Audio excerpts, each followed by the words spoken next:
me share my. Okay, let's start it. Okay. Mhm. Okay, Sashi, let's start it. Yeah, let's do it. Let's do it. Okay, so you guys can see my screen. That's awesome.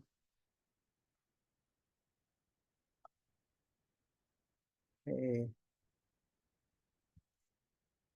All right. So if you guys attended the summary session like 2 sessions ago, we talked about the confusion or the delusion and all of that kind of stuff, right? That the crisis, the conditioning, the dilemmas, how that can become a sort of a catalyst for someone to get shooken up or shaken up from the current state of existence, and then start looking at potentially changing something about it or questioning like what is the reality. And so today we are focusing on part 2 of the review, and we're going to have a part 3, right? So these are the big sections. So part 2 is mostly, I think, by far the most connection that us mortals will have with Gita is here. As you progress further, there is the devotion, the concept of God, not so much as Hindu God or Christian God or Muslim God. That's not the point of it, right? The purpose of it, we will cover in review 3.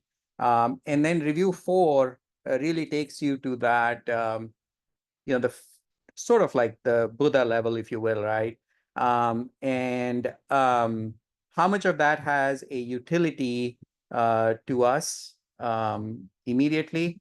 It's for each of us to derive that, right? And I think I don't think anybody can really teach that.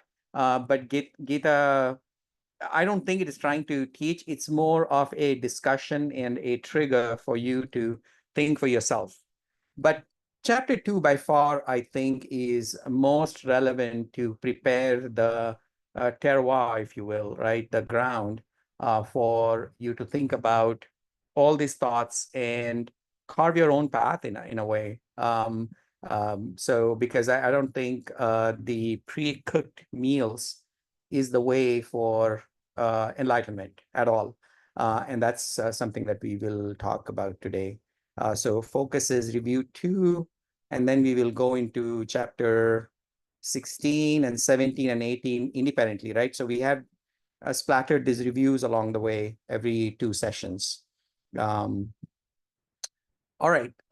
So let me go into the slideshow mode. So now there's going to be a lot of material here. It's really hard to squeeze a review and do justice to everything.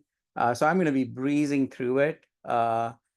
So, we started with the first section, and then there was a in-depth analysis that we did on chapter 2. Chapter 2 by far is a summary of the whole 18 chapters, I would say. But it is given in such short summary that it does not come across as easy to understand. It just seems very highfalutin language, if you will. But if somebody understands it, great, right? So here the focus is 3 to chapter 6, and specifically Karma Yoga. What I also am not presenting, but I just came across this book, just happenstance. I was just looking in the library, and the No Self-Help book, and it is written by Kate Gustin, a forward by J.P. Sears. I have no idea who these people are, but I like the idea of how a Western clinical psychologist has taken these Eastern philosophies and kind of blended it into a language that maybe the Western folks might easily understand. I like it. Does it do a full justice? Maybe not, but it still is great to trigger those thoughts that maybe we might do in this session. And then 7 through further down is something that we will cover in the third review, right? Okay.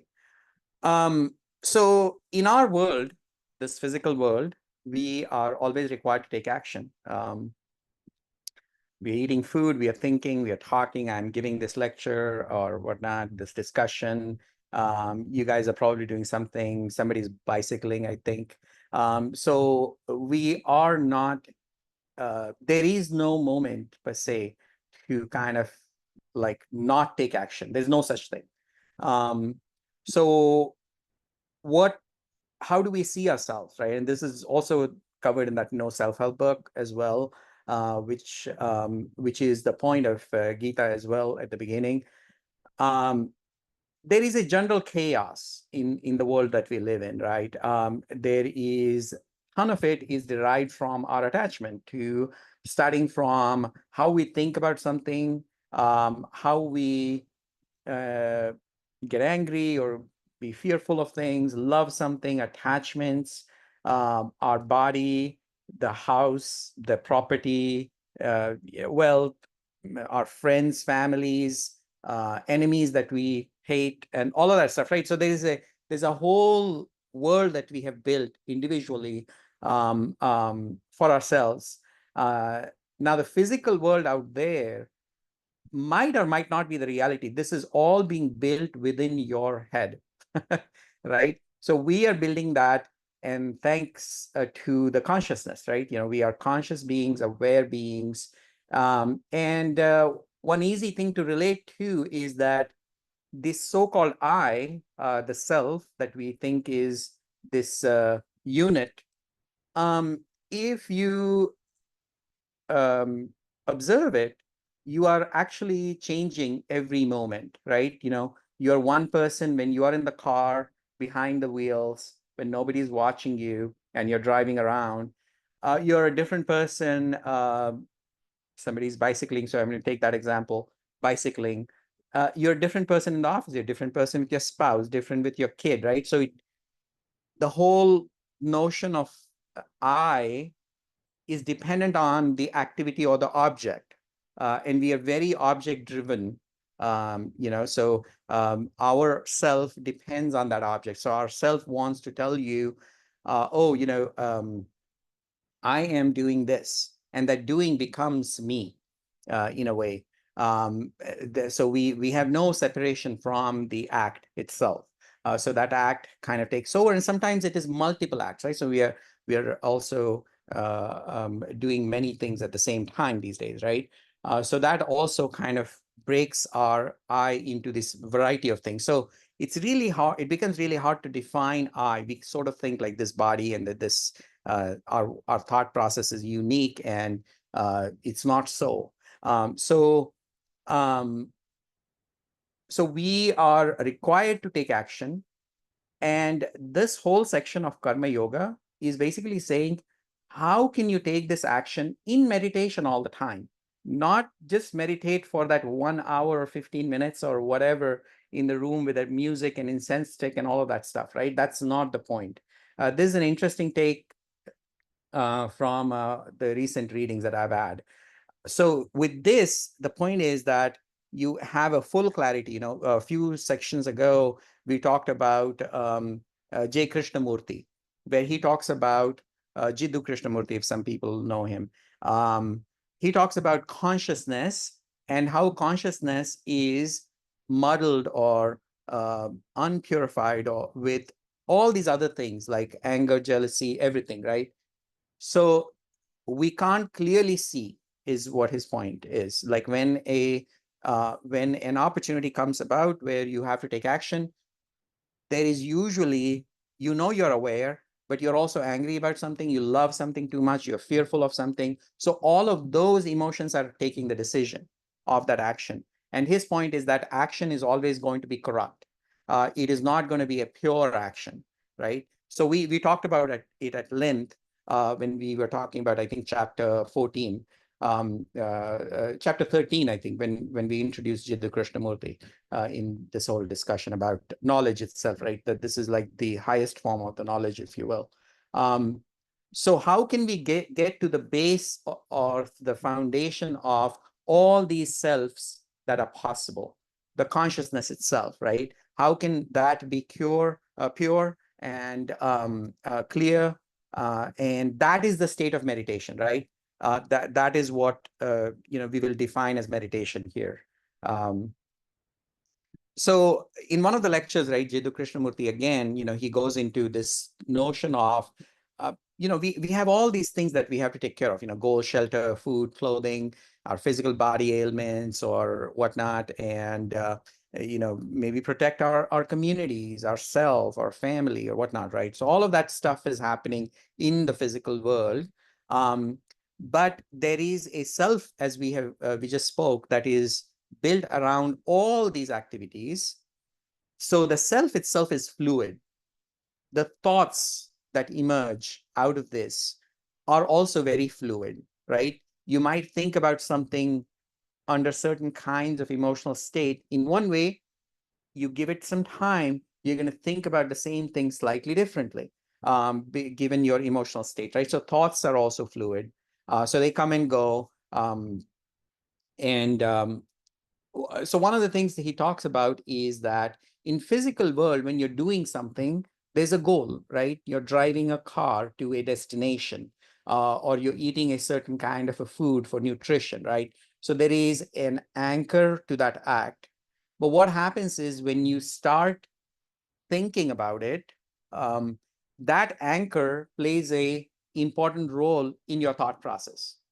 So then there is this whole second guessing is what we call it, right? Starts happening in your mind about something that you are required to do out there. And now that anchor has moved from the physical world to your psychological world. And in the psychological world, there is no, it's your made up notion of that physical entity out there. Or even just the action, the physical action out there. Now you have a mental representation of it. So there's no real existence to it. It is all built up in thoughts and feelings. And the notion of mine, or I am this, or I am that, and I will be doing this, I did that, right? So all of this starts playing a very, very important role to start muddling the consciousness, the base itself. How does it muddle? All of this thought process, the second guessing, is going to lead into a whole bunch of anger, jealousy, fear, and all of that stuff, right? So now that becomes the predominant sort of your conscious way of addressing that action when you are going to go address the action, right? So the question JK asks is, Jiddu Krishnamurti asks is that necessary? Like, you can do the physical action, but do you have to go through this psychological turmoil, if you will, right? So we talked about this, right? The whole delusion that starts. Is Gita meant to give you wealth and prosperity, or did it help Arjuna, the main character, the warrior prince, fight the battle more effectively? Absolutely not, right? That was not the point of Gita, right? It's truly a discussion between two friends. Arjuna happens to be the good side, the cousins are on the bad side, and Krishna is a friend of Arjuna. So they are talking. Arjuna has become despondent and depressed. And so if any of you are looking at Gita as a way for you to make more wealth and all of that stuff, that's that's not happening. So that's the point. Arjuna never became a good warrior just because he was given Gita, right? So the fight that is happening here in the real battlefield, it's interesting how the contrast has been created, or the fighting, the scene where the whole Gita is narrated, but it is more about the battle within us. And we are constantly confused, and we are battling things within ourselves. So I'm going to start skipping through this. So since we are talking about the action, the duty, right? So duty has two forms, right? One is doing for doing sake. You're just like absolutely not interested. You're just doing, you're going about it with no interest, no joy whatsoever. But there's also a doing with higher purpose. of, in this case, when we, unfortunately, these words have been taken over by all kinds of bad elements in the society, in my opinion, divine or God. So I think divine really here generally means something that is cleaning up your consciousness, getting rid of all this anger, fear that we typically use to go act out in the world, right? So that is the divinity within us. And so I'm going to try to breeze through this. Maybe what we could do is we could have another section where there is so much metaphor in the characters that I mean, we could literally have a session on what each of these characters in Mahabharata represent and how they fit into the psychological state, the mental state of us human beings, right? I'm going to skip over this right now. It's interesting in its own regard, and I just don't want to rush through it. Okay, so skip this for now. So Arjuna is faced with the question about, like, is he going to kill his grandpa on the other side? He absolutely hates his brother, the cousin, who has unlawfully taken over the throne, or he's planning to take over the throne. Yeah, I mean, it has to be here, but I think you get the sense of it. There's going to be a lot of typos.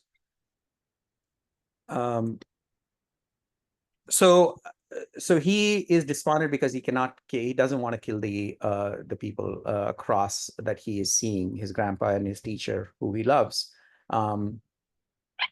So the action has to be spiritual to stay pure, right? Action requires clear consciousness, as we just spoke. This means dropping all of that, right? Even family. Now, what Arjuna was doing in the earlier series that some of you attended, he was quoting, and this is what we tend to do as well, right?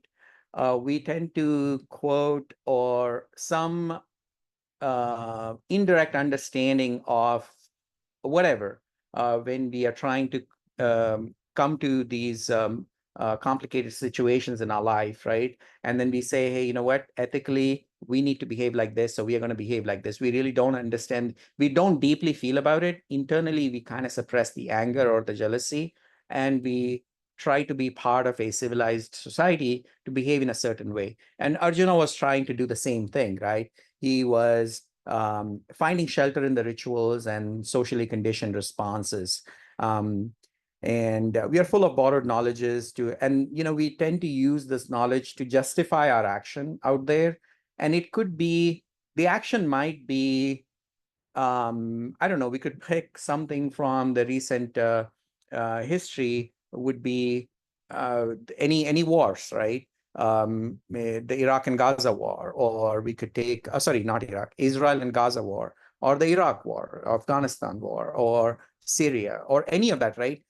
Depending on who is talking, they can justify their action as correct, right? And based on, so that's the corruption piece, right? So these actions that we are taking on the planet are not coming from the ground of all the emotions that are driving these actions, right?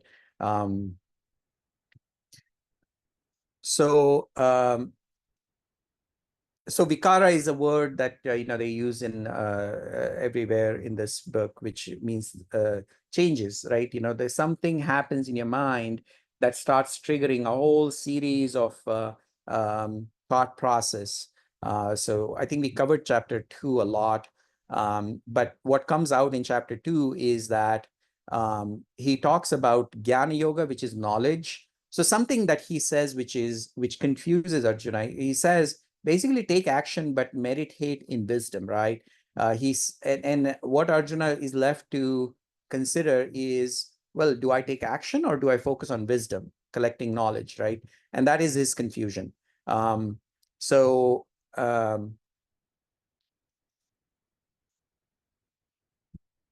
All right, so we keep going down here. So the summary is that Arjuna, we also have a notion of Jnana Yoga, our own understanding of knowledge, where what we think about knowledge is usually rooting about wisdom, right? We are listening to what Buddha said, we are listening to what Gita wants to say, or anything else, any other philosophy or science or whatnot, right? And we are just brooding over it, right? Or we are maybe using that as a way to justify some of our actions sometimes. And Arjuna was using that, right? He was in chapter 1 and 2, he's giving all this wisdom that he has borrowed or learned from other people, and telling Krishna how horrible it is to fight this war, except it has taken years to come to that point of the war, and he has been the hero of all of the different incidents that bring that war about. And karma yoga usually, in common understanding, is become actionless. Like do nothing, like you see all these sadhus and monks and stuff. They retire to mountains away from world. And this is the notion that even is there today, right? We respect these people. The outward show of a certain kind of spirituality is what we understand visually, or listen to it and all of that stuff, right? But there is a deeper understanding that Krishna is trying to present, right? With karma yoga, he says, see the God's will in action. Now, God is something that we will define over the period of time. Be one with God, or the yoga, when in action. This is that consciousness, that is the place where you want to operate from. And be godlike in your action. Again, serving the community or any of that stuff needs to come not from the notion of like, oh, I'm going to be seen as a better person, none of that, right? No anger, no attachment, nothing of that sort, unbiased when in action. And that is his karma yoga, right? And that is what he recommends Arjuna, is that you got to fight, not because, and fight or not fight, he says, you can pick the path, fight or not fight. But what you definitely need to fight is your attachment to the other party, or your anger towards your cousin, right? Don't go to war from that perspective. And then the Bhakti Yoga, we're going to talk about it next time. And the Jnana Yoga is something that we'll talk in the third section, right? Dispassion, um, um, constant meditation, right? So, yeah, so what is this action that leads to peace? Uh,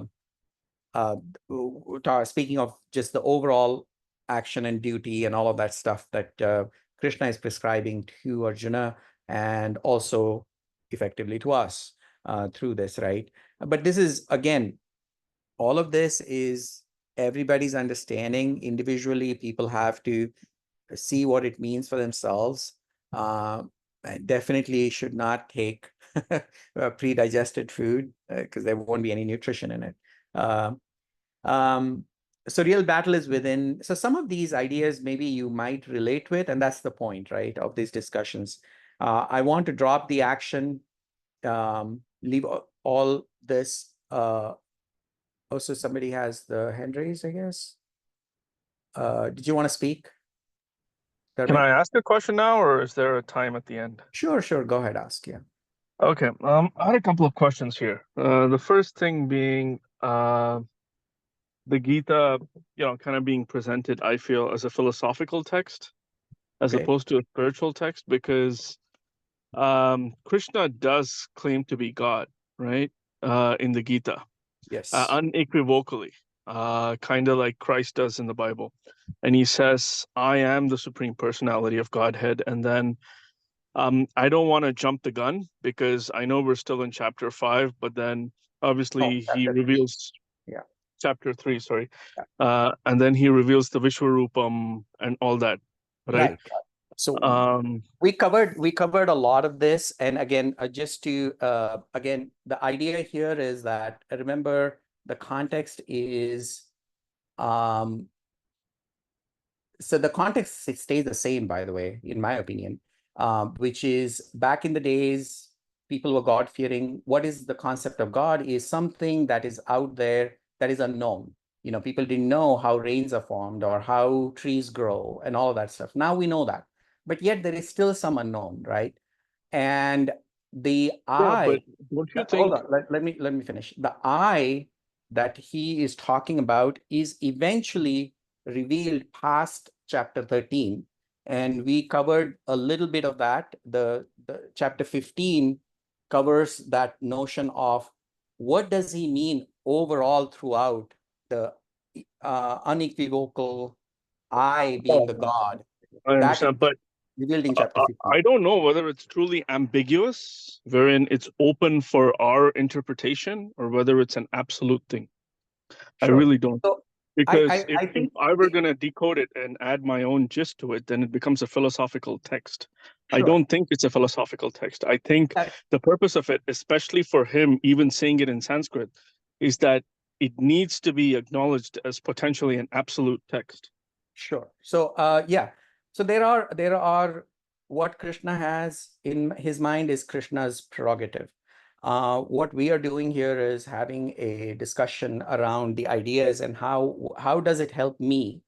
And I'm really focused on just that. So I am, Jason is giving me a forum to talk about what my understanding has been. And, you know, every time you hear two different swamis talk about it, religious people, non-religious people, there are thousands and thousands of takes on Gita because that's the beauty of poetry. And that's the beauty of unknown, right? You know, we all can make whatever we want to make of it. It could be a physical representation of God with blue skin and all of that stuff, right? Yeah. But that's not the point, in my opinion. And my take here has been more non-religious and just focused on the ideas that is going to help me act with certain understanding of this when Well, I'm dealing with I all mean, kinds of crazy issues just in my life. 2 cents. That's all. Is that Awesome. like by diluting it, you bring it in under material consciousness, which is, and you engage in mental jugglery. But I think one of the biggest biggest spiritual principles he's also proposing is to stay in spiritual consciousness. Yeah. Karma yoga is also that. Yeah, and we will cover that. We will talk exactly that, and that's the point of discussion. Yeah. Okay. So let's move on. Thank you. So he basically, Arjuna says, right, I don't want to do this. Please pick the path for me, because there are two paths that have been presented, which is knowledge and action, effectively. So what Krishna says is that, okay, so we'll just do a little bit of reading here. If thou boldest the intelligence to be greater than works, O Janardana, why then dost thou, O Keshava, appoint me to a terrible work, right? So this battle is horrible. Why do you want me to do this? So he says, Krishna says that not by abstention from works does a man enjoy actionlessness. So not taking action is also bad, according to Krishna, right?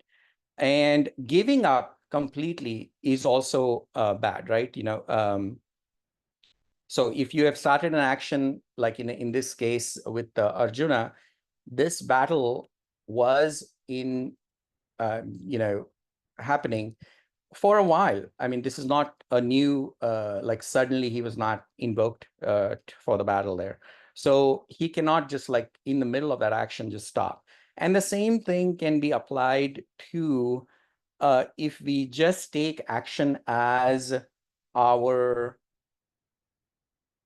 journey, let's say personal journey towards any, I don't care, it has nothing to do with religion, but just spirituality. You know, first of all, not taking the action is sort of, I think eventually you will come to it. That's what Krishna says after so many journeys in your life. And giving up right in the middle of it is also shows the impatience and sort of an ego or an expectation that you are not being fulfilled effectively, right? So be it on just the path of getting wisdom, which is what he recommends at the end of chapter 2. And doing the actual action, right? The jnana or the yoga. In both of them, be it the jnani, the knowledgeable person, or the yogi who is doing this yoga, they both have to do actions. So if you both have to do actions, what is the quality of that action, right? Karma is always being done all the time, even when we are sleeping, right? Our body is working, something is happening. Um, and what he talks about is there are three properties in the nature, which is something of an inertia, which is the tamas, something of momentum, which is rajas, where actions are taken, and something of slightly spiritual kind, which is the sattva, right? So there is this inertia, momentum, and the need to understand the unknown sort of happening constantly in the world. And they are happening on their own accord, and you can throughout the Gita, there are these categories, three categories that are spoken of in the context of all kinds of things, be it action, be it our speech, be it what we do, or the type of rituals we perform, and all of that, right? So our actions, if you look at them, sometimes we just don't want to participate, right? So that's the lethargy. And sometimes we really want to do something because that brings us a personal gratification. And that is that rajas in us. So the point he tries to make here is, do thou do controlled action. So your action needs to be controlled. What is that control, right? So for action is greater than inaction. So that's, he has made clear that, right? So you don't want to not do anything. That's definitely, which is the pre-notion that we have of monks and stuff. Even the maintenance of thy physical life cannot be affected without action. So here, what Arjuna was saying is, I'm just going to go to the woods or the forest or the mountain, and I just don't want to participate in this battlefield, right? And that is sometimes, we tend to take that sort of a step in many regards where we feel like we are losing, or we are suddenly in the grips of ethics or whatnot that we might have heard. Um, so yeah, so the point here is that he's saying that you're going to do the actions all the time. Now, which karma? What is this action, the quality of the action? Not the ones that are seeded from fear or death, pulling us into entanglements. Those are the actions that we want to avoid. So if you're taking the action, that's, again, that fluidity of the self that Jiddu Krishnamurti was talking about, is that, if your consciousness is filled with anger while you're taking the action, or if your consciousness is filled with fear, that action is going to be corrupt action. But those that take us away from these entanglements and attachments into meditation, those are the recommended karmas, or the actions that one should take.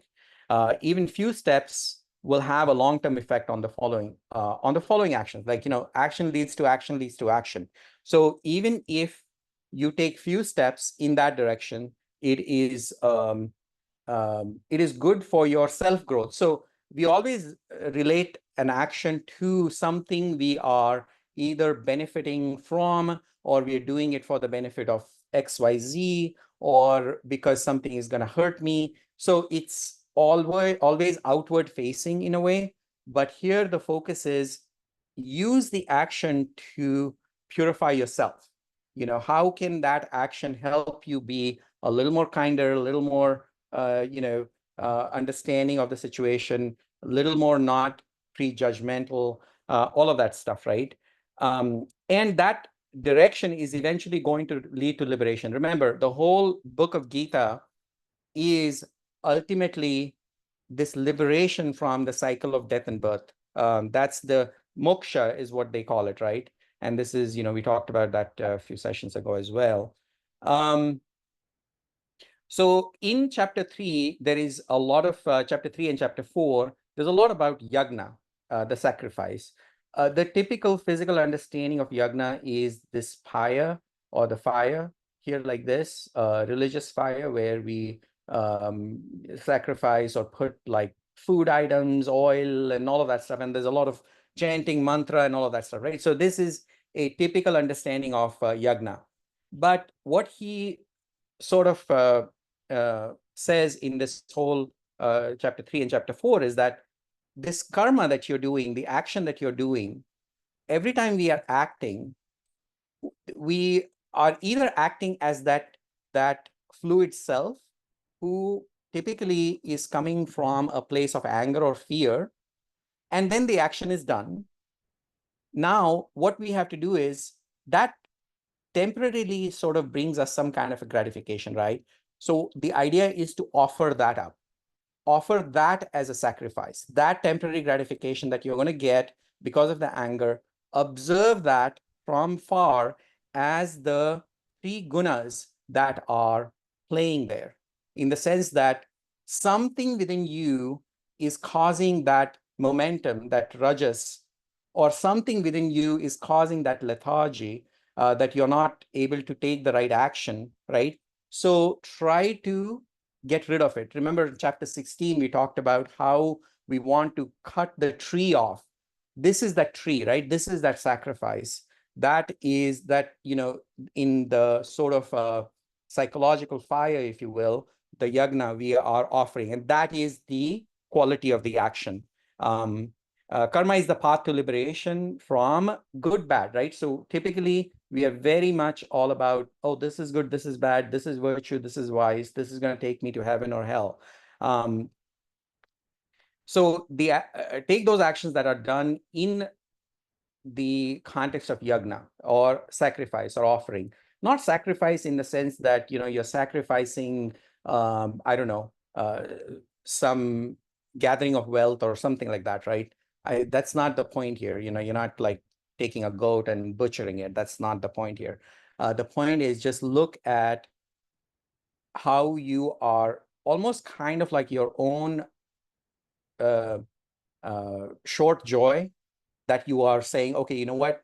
I think there's something wrong in this, that this self is trying to tell me that I need to do. I'm following the senses. Remember, there's that symbolism of the chariot, where the horses are driving the chariot, but there's a charioteer. And, we have covered this a few times. But if the charioteer is only following the horses, then the horses can break apart the chariot. And so it's just running hither-skither, right? So karma should not happen without, it cannot happen without giving up the bonds of attachment. So the notion of karma itself, if it is derived from the bonds of attachment, which is what Arjuna was looking at that war, that should not happen, right? Okay, so there is a whole thing that, what was that original karma, the first thing that caused this whole series of, beings and plants and all of that stuff, right? So it's almost kind of like looking at the creation.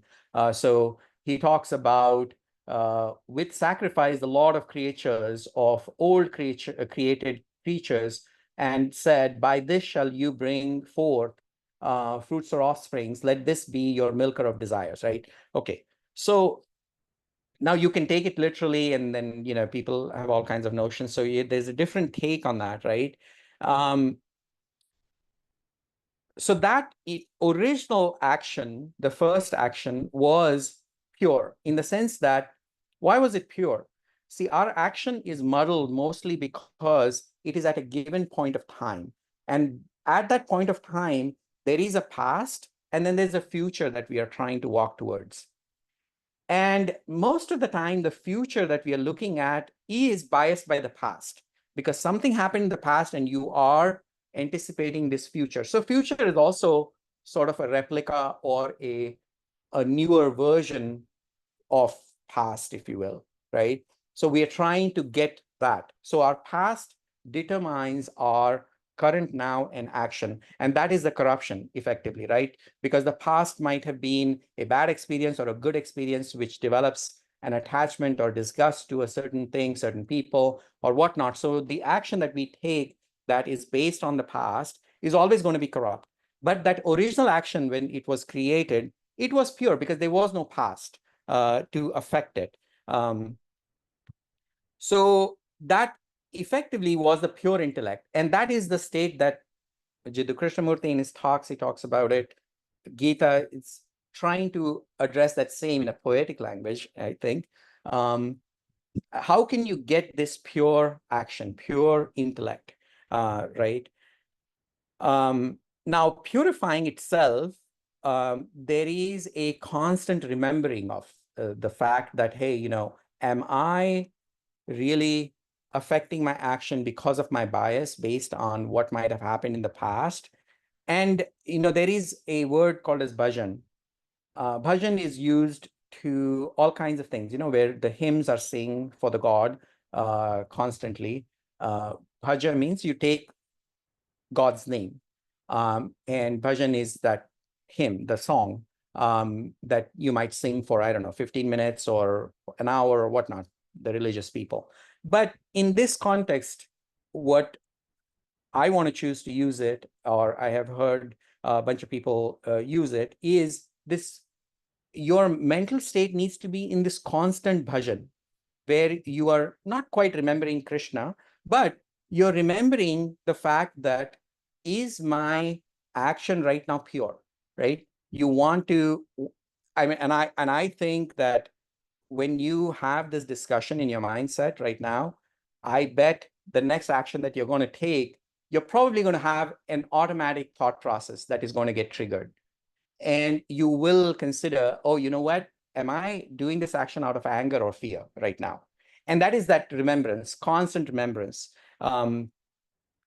And then that kind of an intellect starts developing over time. And that is the process of that: foster by this, the gods, and let the gods, foster by this, the gods. Gods are the good qualities within us. Foster them.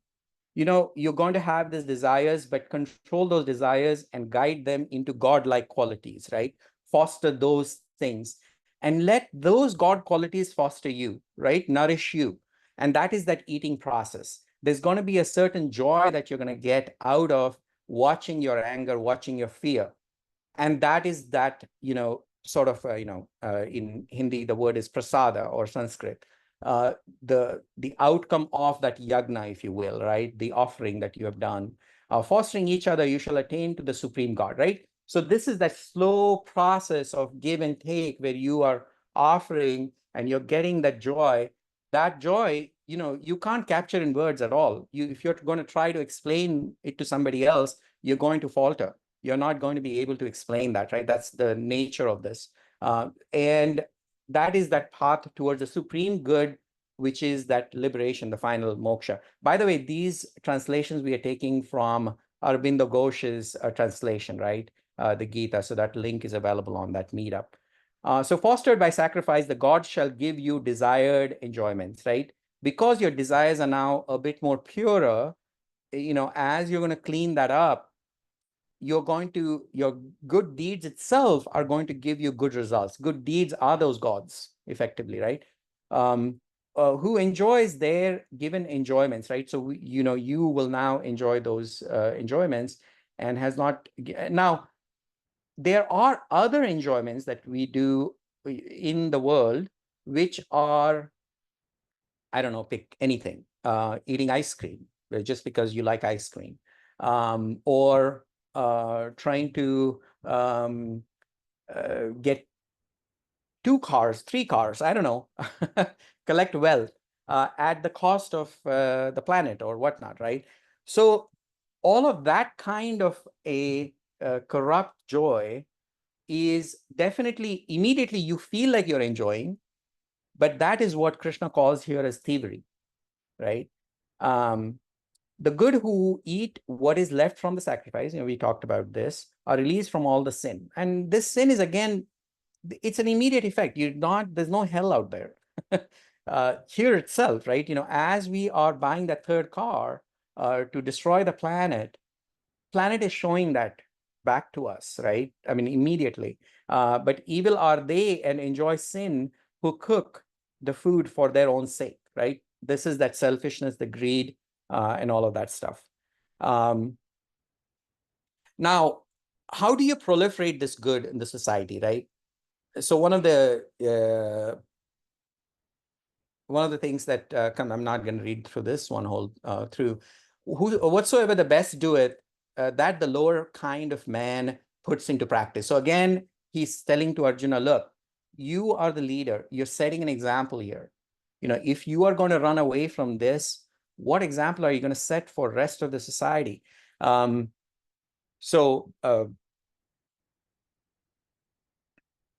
especially, and he says, like, ones who are on this journey of spirituality, you might not be Buddha, but you are on that path.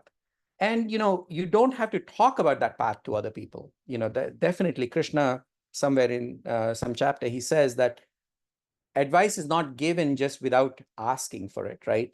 People seek advice because they have gone through that initial delusion and confusion and all of that stuff, crisis. So the advice is now they're seeking that, so they get it. Here also, he says, hey, make me a student, Krishna, and tell me what I need to do. And initially he says, hey, if I kill these men, the women are going to be widows, and then the generations are going to suffer. That is that Varna Sankara, right? Destruction of the race, he calls. And here what Krishna says is that is not the destruction of race. The destruction of race is if you take your actions, impure actions, there's going to be repercussions for generations to come. That is the destruction of race, right? So he says, I have no work. Like, I mean, he's a rich soul. When he says I, he's talking from that ground level of consciousness, right? So the consciousness itself really doesn't have to perform anything. It's our given bodies and all of this stuff that we have to go and do these actions. But for people who have reached, like Buddha or Krishna or any of these people, Christ, they are not really there's no greed motive. They're not like trying to protect their families or any of that sort, right? I have nothing that I have not gained and have yet to gain, and I abide verily in the paths of action. He says, despite the fact that I don't have to do anything, I still do actions, and I abide in it and do not leave it as the sannyasins thinks, right? So a lot of the monks think that is the way. You got to leave all these worldly things and then do. He clearly says in this verse that that's not the way. For he says, if I don't abide by it, men who follow me follow not because they are blindly thinking Krishna is God. That's not the point. Even today, right? You guys are observing me, there's some kind of a judgment going on or something going on, but at a deeper level, you are affecting me and I'm affecting you in a way, right? So as we are walking about, we see something, we get impressed by that, or something happens to us in our conscience, right? And we want to do that action. We see that, oh, by doing this, this person has gotten this joy. Maybe I should do that, right? So there is that following happening constantly. And this is between a parent-child relationship. How many times do these advices that we give to our child are broken, right? They are not going to follow. Yet there is some inner quality, inner wisdom that the child has, that he knows that I should not touch the fire because it's going to burn my finger. I should not do this because that is going to happen. Or I should go participate in this sport, or I should take more AP courses and go, educate myself better. So all of these things, the child is learning on its own, despite the fact that the parents think that they are pushing the child to do it. That pushing is actually maybe doing the wrong effect. And what Krishna is saying is that you do the action and let anybody, be it the child or other neighbors or anybody watching you, observe you, and they will pick it up. Their consciousness is going to pick that up. Now, there will be, like, if you do something wrong and men think that is the right way, like people, we see a lot of wealthy people and we see that, oh, whatever they did it, we should do it, right? that is the Varna Sankara, that is the destruction of race. And these people would sink to destruction if I did not work, right? He says, like, if I did not take action. And if I am the creator of confusion, if I do something horrible that is going to cause more confusion and people take that as the right action and slay these creatures, right? So these kind of people, he says, are destructive to the society. And that is something that he is saying that, you should not be doing that. All right, so we'll just move on to the next thing. Yeah, so we talked about this in detail. So the nishkarma karma, right? Nishkarma is the actionless, where you are not claiming the doership of that action. So all these different selves that are fluid, right? These selves are interacting with other selves, right? There's like 100 selves in other person as well. You don't know which self you're talking to, actually, sometimes, most of the times. And you yourself are 100 selves. And then you don't know which, there is a good symbolism in Ramayana where Ravana, the demon or the bad king, has 10 faces, right? 10 is the highest number. So 10 faces really means like infinite faces. So he had good qualities, bad qualities, and he would change his tone. So that is a representation of all of us in a way, right? We have that way to kind of morph how we look and how we deal with people constantly. And we are all conflicted selves, modes of nature, worldly give and take, and these are the three qualities, right? The lazy, active, and knowledgeable. So be the warrior, he says, and let these selves dissolve, right? That is the karma yoga. This path, every time you're acting in the world, try to use it to kind of dissolve this role that you have identified with. Be it whatever, in this case, in Arjuna's case, he was a grandson to the grandfather he's about to kill, or he is a student to this teacher who he loves, right? Now, these are roles, and he has identified with these roles. There's an attachment to these people. And we have those same things. Now, I'm not saying that, we have to get rid of being a parent. That's not the point. The point is that these different personas or the selves that we have created when we are dealing with the world, they usually are coming from a sense of anger or fear and all of that stuff. If they're coming from pure consciousness, that is good, right? But if they're coming from the place of anger and fear and all of that stuff, they need to be dissolved on their own accord. Like, you can't suppress them, obviously, but they need to be, and the way to do that is, when you're acting out in the world, take that action as a way to observe your inner mental state. And just the mere observation itself is going to give you a different quality of that action. You're going to look at that anger, and that anger will start dissolving over time. You're going to say, hey, there's no place for anger while I'm acting out there. And the bias, should clear over time. So here, the one highlight here is that, yeah, better is one's own law of works. I think I did not put the whole phrase here, but the point here is that Arjuna was saying, hey, look, I don't want to fight this battle, but I want to be like those monks. I just want to get away from all this chaos, right? And he was pretending to be a Brahmin. There is a definition of Brahmin that comes along in Gita as well, which is completely different from the notion of how today the common understanding of caste system is. So that we are in different stages of our progression towards the state of Brahmanhood, or the state of closer to consciousness, who has absolutely no anger, fear, desire, growth, right? That's the state of Brahmanhood. You cannot jump the guns. Like, you cannot just today, being a businessman, where you have to act with greed, I guess.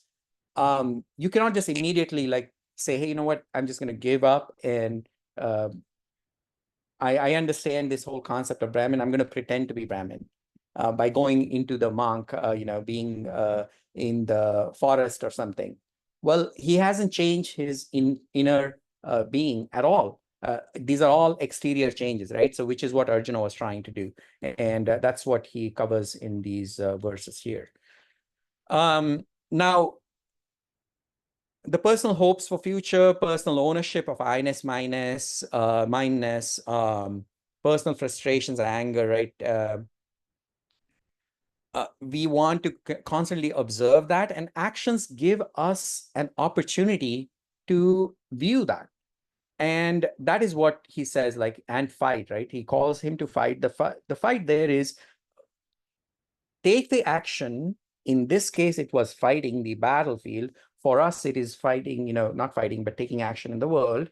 But what we have to fight with is all these personal hopes of future, personal ownership, personal frustration, right? So that is the call for us. Fight the inner battle. And clinging is the root cause of all the pain, right? So there's also this notion of dharma, right? You might have heard that name.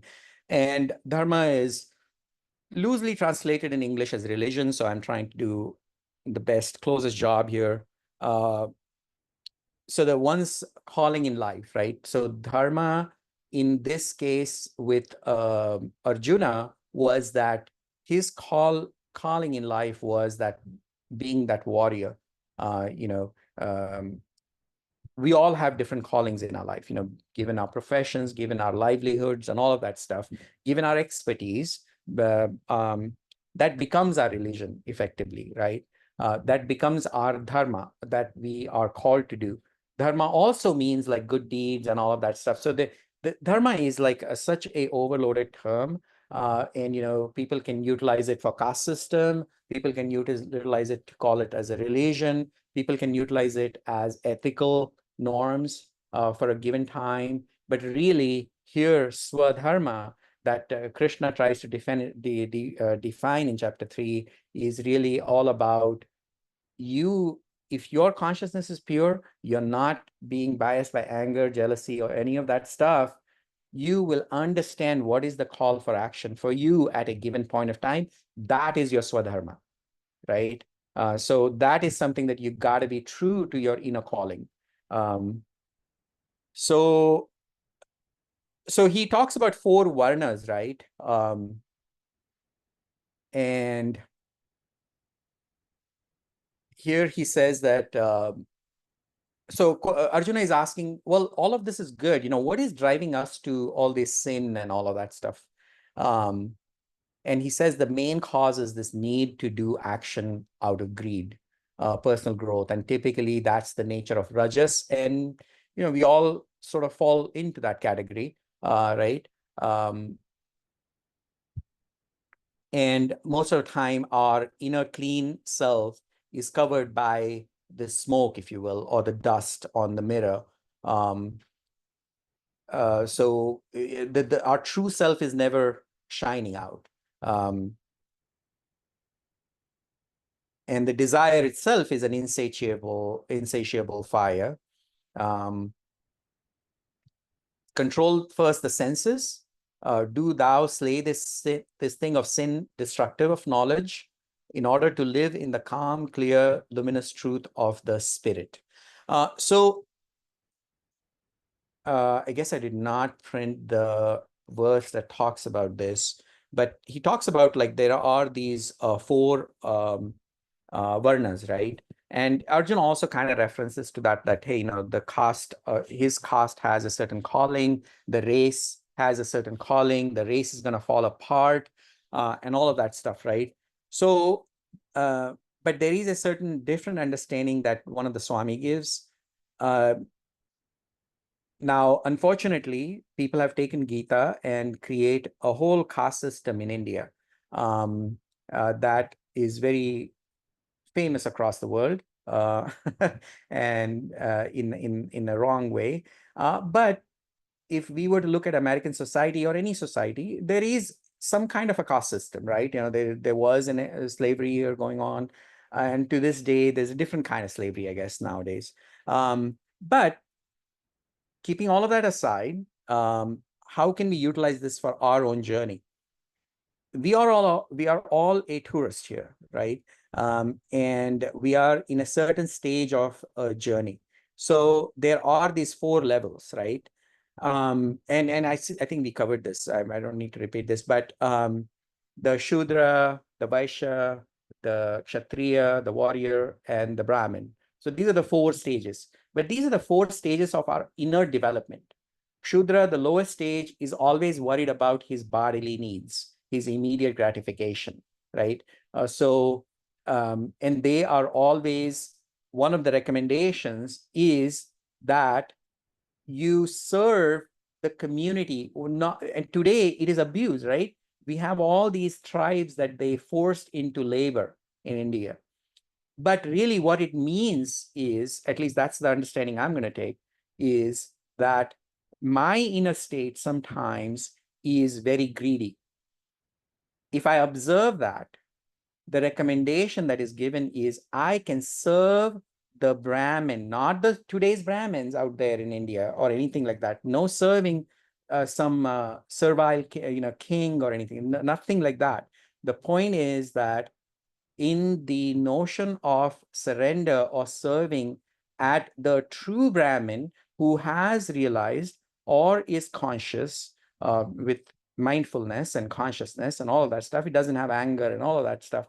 If I am at a surrender level with the person as a Kshudra, and hopefully I understand that real joy is not from this greed, but I can look at this person who is the Brahmin and maybe gain something out of it. So that's how this serving class was created, right? But it went to a completely extreme extent, in my opinion, right? People completely took the message of Gita in a direction that I don't think somebody who is at the level of Krishna, if there was such a person, or whoever wrote this, or even Buddha for that matter, I don't think they are prescribing this breakdown of society into these 4 levels that exist to this day, actually. All right, so moving on to chapter 4, how to see this action as offering and suffering. Sorry, not suffering, but sacrifice. Yeah. Actually, you want to take a question from Tamil? Sure. Go ahead. Yeah, go ahead. Hi, Shashi. First of all, I learned a lot. So far it's been a really good presentation. So thank you. The only reason I raise my hand, as always, is when I have to chime in. And based on what I've studied, yeah, I'm gonna get there. Yeah. Time according to the Bhagavad Gita, is a fractal. It is not linear. So the avatars come only between ages for the transition of the age to happen. Now, from Varna to caste happens, many say, even individual nation states, from benevolent dictatorships to individual nation states of governance, happens when Krishna leaves the planet and the Kali Yuga begins, and decadence ensues. So again, so this is, again, the absolutist meaning for it, which is why, I mean, it was a great presentation, learned a lot, but the only thing I would maybe recommend is, you said, oh, we don't know if Krishna was here or not. You have to read the Gita as if Krishna was a factual figure. And if you can take Muhammad, Jesus, and all these other personalities as factual entities, why can't you take this? Same with the Kurukshetra war. Hey, I even doubt my existence, actually. So well, that's a different thing. So yeah, it doesn't. That's besides the point. Krishna. I hope Krishna existed. I hope Christ existed, and I hope Muhammad existed. So that is absolutely right. At the beginning of my 2 years ago, when I presented this, I said we are not going to delve into the history. How does it help? But it is very important. Okay, good. So Krishna is important. Krishna existed. I don't care. It doesn't really matter, frankly. That's good. I believe Krishna existed. So good. So that So, okay, It's let me common. chime in here. Okay, Dominic, okay, usually when the same situation as I face, I think you were here last week, you probably know.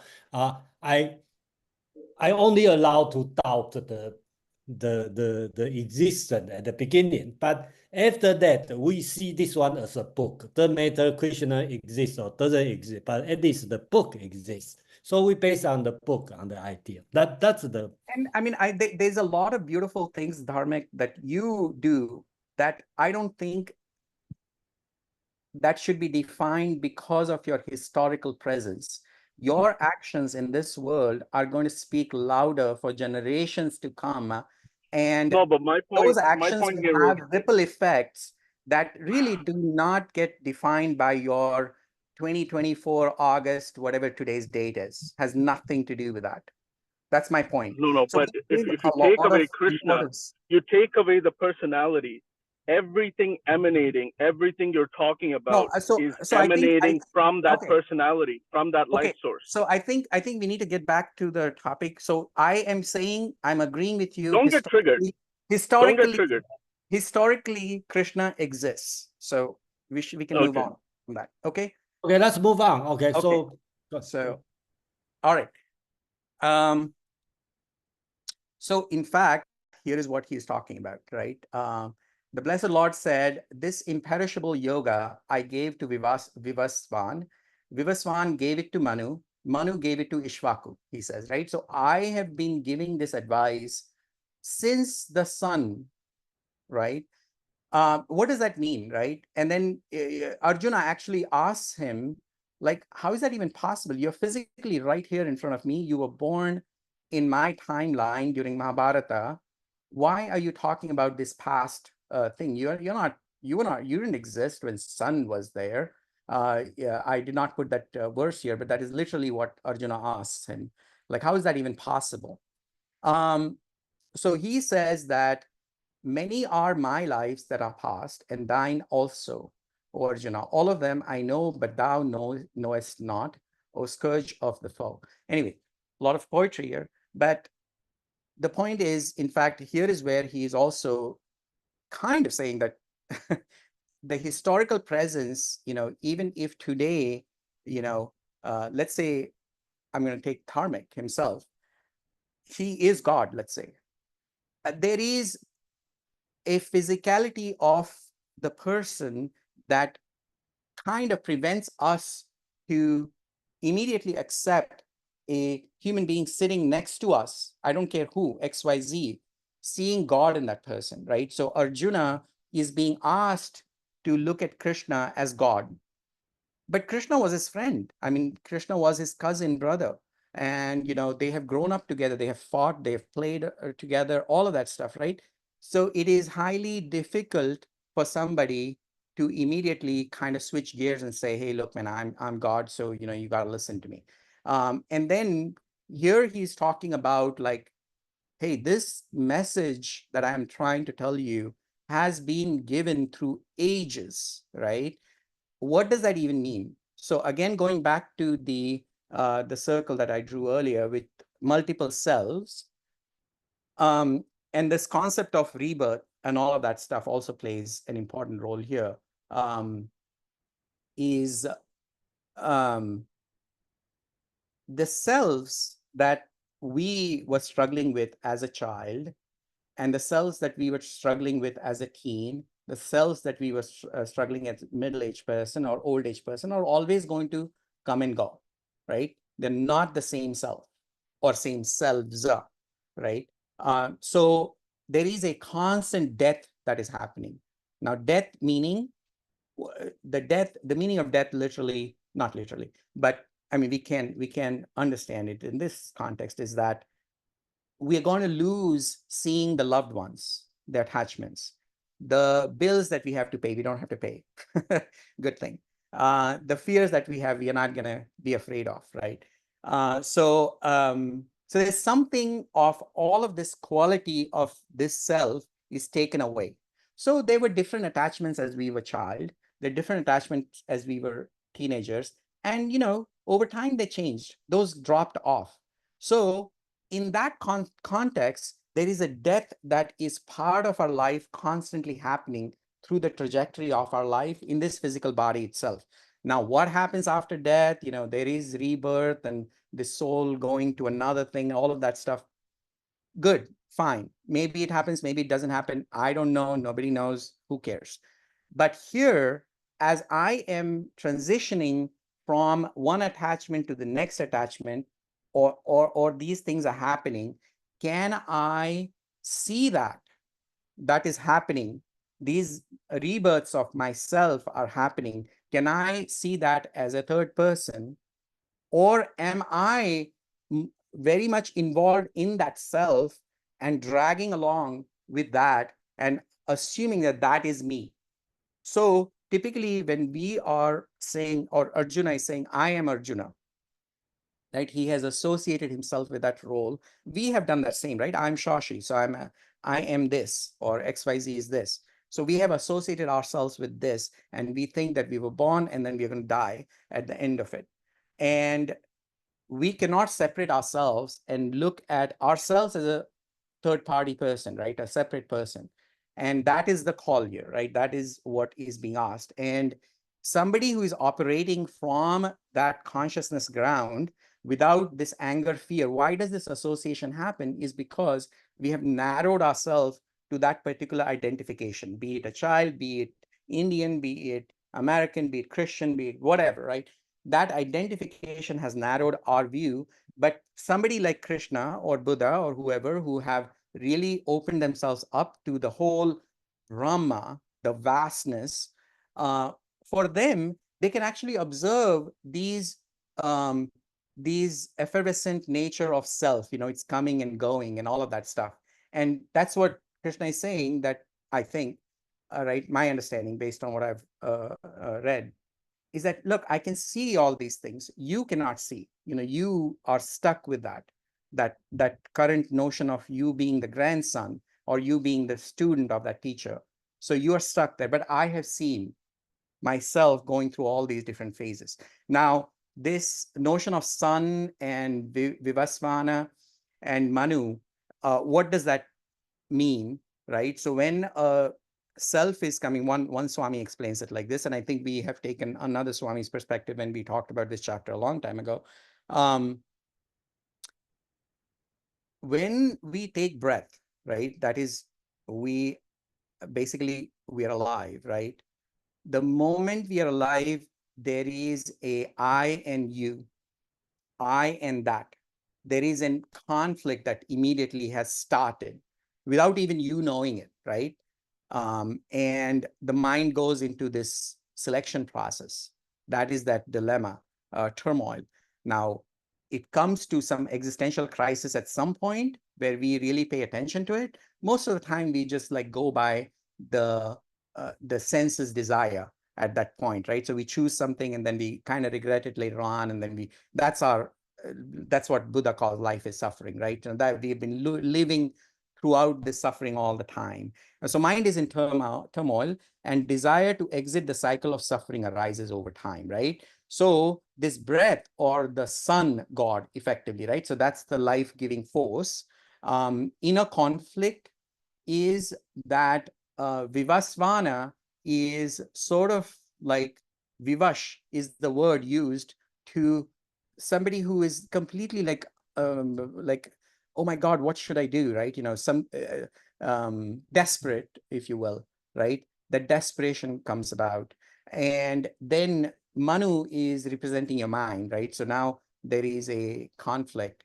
And Ishvaku, or, Ichha or desire, Iksha, that's the root word for Ichha or desire, right? So the desire has now formed. Now, in this whole pathway, if that desire leads you to a point where you want to exit this cycle of suffering, right? That is the observation that Krishna calls imperishable yoga, right? And that's what he is trying to get Arjuna to think about. Speaking of avatara, speaking of yugas, there is a notion of which Dharmik was also talking about. there is a notion of like period, right? There is Sattva Yuga, I don't know, millions and millions of years, Treta Yuga, millions of years, Dwapar Yuga, and Kali Yuga, which is where we are today, apparently, right? Now, age, so from ages, maybe, so this is that famous phrase, yada yada hi dharmasya glanirбhavati bharata, right? So that one, whensoever there is the fading of the dharma, whensoever meaning from ages to ages, and the uprising of unrighteousness, then I lose myself forth into birth, right? So Krishna says, I become that avatara. To why? For the deliverance of the good, for the destruction of the evildoers, for the enthroning of the right. I'm born from age to age, right? Age to age. Now, this can be treated as like if we were to say, oh, you know what? Some savior is going to come and save us. I don't think so, right? This is my understanding, right? So the way to understand this phrase, and again, when I look at Krishna, it is the journey, the whole Gita is the journey of Arjuna, from Arjuna to Krishna, right? The journey from all these multiple selves to that consciousness. And this age to age, or the yoga concept, is again our inner stages, right? So we go through a golden age, silver age, bronze age, and then the current age, or iron age, or whatever you want to call it, right? So during this whole ages or yugas, the inner state is going through a certain kind of, doing good acts, bad acts, and all of that stuff, right? And if you are on this spiritual path throughout this process, let's say, or you're lost, let's say, I mean, most of us are lost, right? But at some point, you're going to come to a place where, you are wanting to be good, or good in the sense spiritual, not good in the common understanding sense. You want to be spiritual, with a clean consciousness, right? That pathway, when you're going there, there's going to be a lot of mental impact, thoughts that are going to come, your sexual desires, food desires, need to be greedy, all of that. So these evil taking over the good, right? Evil destroying things around you that you are trying to create. That is when there is some inner force within you. That is your incarnation, right? That is the avatara. And that is the call to action, that, you are going to have this understanding. Something is going to lose forth within you that is going to be Krishna-like, right? Um, Now, that birth is not going to be seen by common mortal people. And you cannot see it outwardly. There's not going to be a blue skin, or you're not going to suddenly play flute or anything like that. Nothing like that. Everybody is going to have a different understanding, that some inner observation. He who knoweth thus in its right principles my divine birth and my divine work, when he abandons his body, comes not to rebirth. So they that when that happens to us, immediately, this impact of all these evils, the desires or attachments and all of that, is going to be zero on this person. So what does that do? What does that mean? This is going to be sort of like the final death, or infinite life, if you will, right? So that immortality is going to come about for that person. And there's not going to be this rebirth. Rebirth is, you're going from whatever your attachment was when you were a child versus whatever your attachment was when you were a teenager. Something has changed. There has been a rebirth. You have a new set of desires, all the time, right? And once you have squashed this, chopped this tree, which is what we talked about in chapter 15, is there's no more rebirth, right? So there's no more this, and that's what he explains about how he comes about. I don't know if this is the repeat, but I'm going to skip this for now.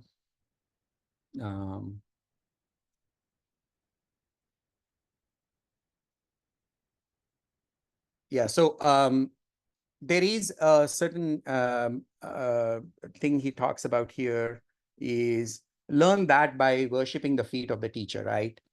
Again, poetic language. That's not to be taken literally. Nothing wrong in taking it literally. But there's an ability to surrender, right? And this surrender does not mean servile in nature. Like there's no master-slave relationship. There is an inner thing that you understand that you're going to learn something from this person. Be it, let's say you immediately had a one-on-one with Buddha and you know so much about Buddha, right? What would be your inner state at that point, right? Wanting to learn, wanting to surrender. It is just automatic. And that surrender, the quality of surrender or sharana, as it is said in Hindi or Sanskrit, gives us sort of a quality of teachability. And that teachability is a constant thing that we could adopt, be there a guru or no guru. Don't wait for Krishnas. There is no more Krishna, not in that literal sense that is coming back. Uh, he has been a good token for people to follow along, but life is giving you a lot of lessons along the way. So stay teachable, right? Listen to that. And that is that worshiping the feet of the teacher, questioning and by service, the men of knowledge who have seen the true principles of things will instruct thee in knowledge, right? Listening is not the same as reading a lot of books, right? Listening requires receiving, which means emptying the vessel, emptying the ego. So the goal that the fourth chapter wants to say is destroy the doubts by lighting the light of knowledge. So how do you clear the doubts is, you come to the state of surrender. At that point, there are certain things where, when you go in with a doubt, even in your regular education, let's say you go in with a doubt to learn physics, you're not going to learn as much. You don't know that you're going to learn anything about relativity at the end of it. But, your teacher or your parents or whoever forced you to sit in that class. Now you go there because you want to get an A grade and be happy with the parents and all of that good stuff, right? So there is a certain surrender, so there's certain belief, certain faith that you go in with. And that is where, you're destroying the doubt by force. But over time, as you experiment on yourself, you're going to see the joy that you get out of this. And that is that destruction of doubt by knowledge, right? Give up all the works. Don't take the doership. Act, but not be bound by the works, right? Again, no bondage. So then he goes into like, how do I destroy these doubts with knowledge and act at the same time? So again, he's confused. Like he says, hey, thou declares to me the renunciation of works, which is all these monks, right? And again, you also want me to act in this world. You're also saying, do this yoga, this karma yoga, where I need to act in this world. Which one is better? You're confusing me again. Is it knowledge or yoga? Just tell me decisively this time. So here in this chapter, right, he kind of talks about this whole notion of monks and the pandit or the learned person. Um, um, Renunciation and yoga of works both bring about the soul's salvation. But of the two, the yoga of works is distinguished above the renunciation of works, right? So he says this Nishkam karma yoga, the karma yoga, these chapters that we are talking about, this is by far the most important foundation. You can't just say I'm spiritual without doing this, meaning you can't be acting in this world with greed and all of that stuff, but then take 1 hour out of your day and sit in meditation and just feel good about it. That's not the way, right? And definitely wearing some orange clothes and going out into the mountains, that is definitely not renunciation, right? Renunciation is renouncing this quality of desire that we have within us. Yogi is the one who has cleansed his consciousness, right? So I'm doing nothing, right? That's the state. When he sees, hears, tastes, smells, eats, moves, sleeps, breathes, speaks, takes, ejects, opens his eyes or closes them, he holds that it is only the senses acting upon the objects of the senses. He who, having abandoned attachment, acts reposing his works on the Brahman, right? On the Brahman basically means the existence, is not stained by sin. So even as water clings not to the lotus leaf.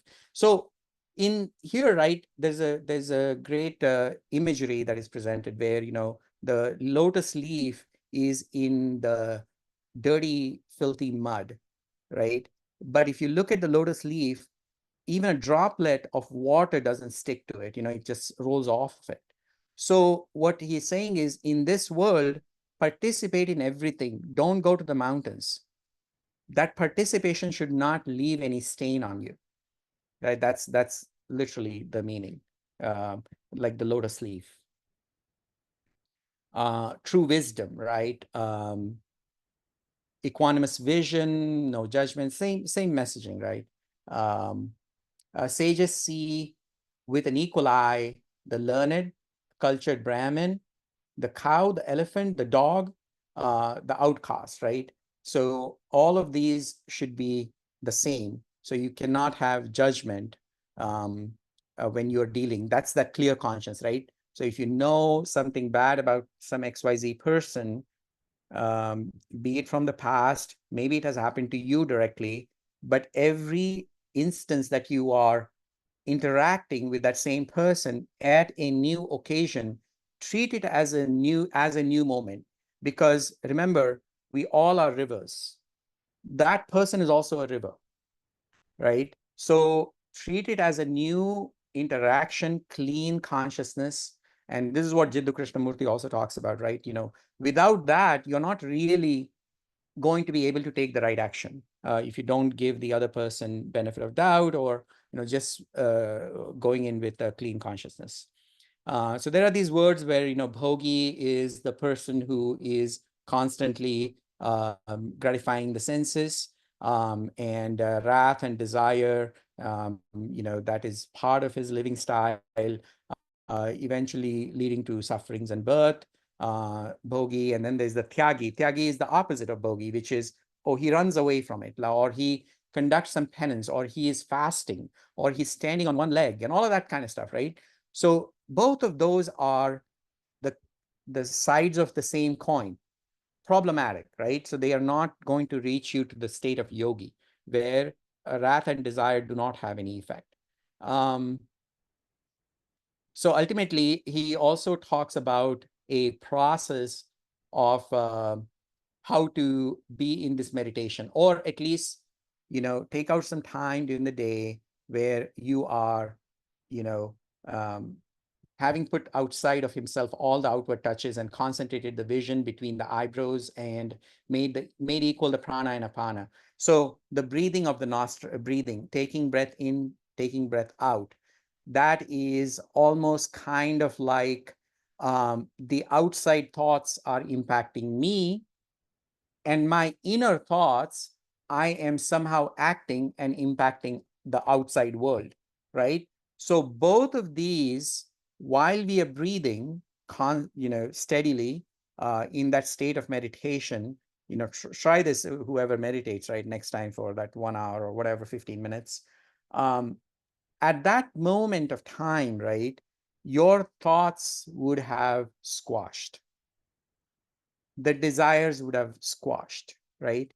And the mind and the understanding, the sage devoted to having control the senses, right? So this is the quality. I mean, here you're forcing your eyes to stare out, and you are focusing on the breath to kind of come to a state where there is no thoughts. But later on, when you're interacting in the real world, this physical exercise is supposed to help you to be natural in the world, yet, you know, um, control your senses. And with that understanding, that is the quality of the sage or the yogi, devoted to liberation, from whom desire and wrath, fear have passed away, and is ever free. So there is a yoga meditation that he talks about. And then he also talks about when a man has known me as the enjoyer of the sacrifice. So here, remember, when you do some good act out there, there is a certain kind of a quality of joy that you get. Why do we feel that? We feel that because we are a conscious being, we are aware, right? If we were not conscious, we are not going to feel that. So that is that consciousness, right? So who is actually enjoying that joy at that moment when you have sacrificed your little joy, and you've probably donated money or done something good out there despite the fact that it made you angry or fearful or whatnot? That joy that you get, the enjoyer is your consciousness, right? So this me, we have talked about it, and he covers that in chapter 15, is your consciousness, is the enjoyer of that sacrifice of all the worlds, the friend of all creatures. He comes by the peace. I don't know, where are we? 3:38. I'll try to cover this in the next 5 minutes. What is the practice of actionless action? So now, what is the quality of this steady mind, right? This person, or as we are living through this world, right? We typically equate spirituality with all these robes and monks and, somebody who's walking away from the world, or somebody who's just talking about spiritual wisdom, like I am doing, right? So but not participating in any action, right? We don't know for sure what is going on in that person's life, right? How that person is dealing with it. But ultimately, we kind of revere these kind of people, but that is besides the point. That's fine. The point is, how does this impact me in my lifestyle, right? So that is the spirituality. How is it impacting my inner self? And Krishna, obviously, throughout this, I mean, he absolutely debunks all of this stuff, right? This is so common in the Indian diaspora, about sadhus and sannyasis and all that stuff. He clearly says, stay in the world, participate in actions. Definitely don't mimic Buddha. If you are greedy, you're greedy, accept it. That's fine. Observe that greed, observe that anger. Don't suppress it. That observation is going to give you a clear path for yourself. Don't be greedy. Don't be not greedy because Buddha said not to be greedy, right? That is absolutely going to be disastrous. And obviously, don't do nothing, right? Doing nothing about it. Like even if you're greedy and if you're destroying the planet, right? Fine, you're doing this, you're stuck in this bonded attachment sort of a situation. You are going to come to a stage where you're going to get tired of this. Now, here in the notion of karma, where multiple lives are talked about, they say that eventually everybody is going to become a Buddha at a different point of time, right? Nirvana, state of nirvana is going to come to all of us at different points of time. But, we can look at this in reality in the given lifespan that we are here at. And the advantage that we have is we are human beings. We are not animals. So as a human being, we have the advantage either to rise above or go down into the hellish states. Actions are key to be taken to cleanse oneself, and actions are to be taken in meditation. And he says, like, for a sage who is ascending the hill of yoga, action is the cause. Remember, action in the world is the cause for your nirvana, state of nirvana. Just by running away, that's just an outwardly stopping of things, right? For the same sage, when he has got to the top of yoga, self-mastery is the cause, right? So now the actions are coming out again from this master, but they are now purified.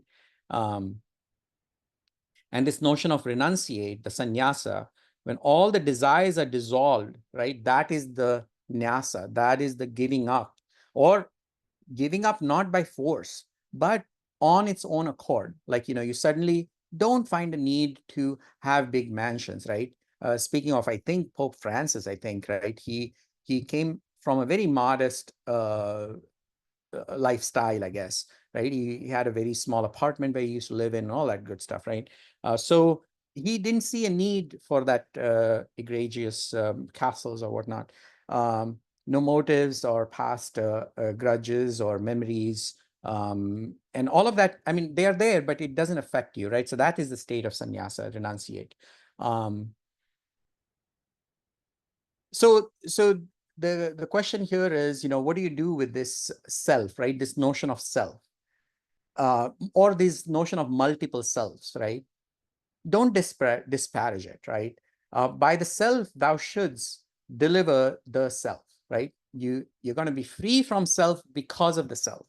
Thou shouldst not depress and cast down the self, whether by self-indulgence or suppression, right? Both are problem.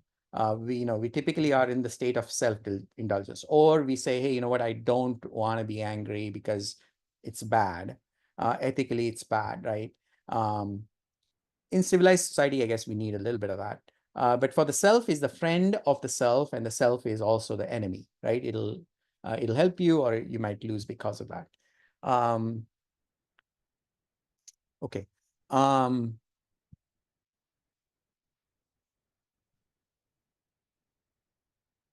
Yeah, so here again in chapter 6, he talks about that forced meditation, if you will, where you're supposed to sit on the soft cloth.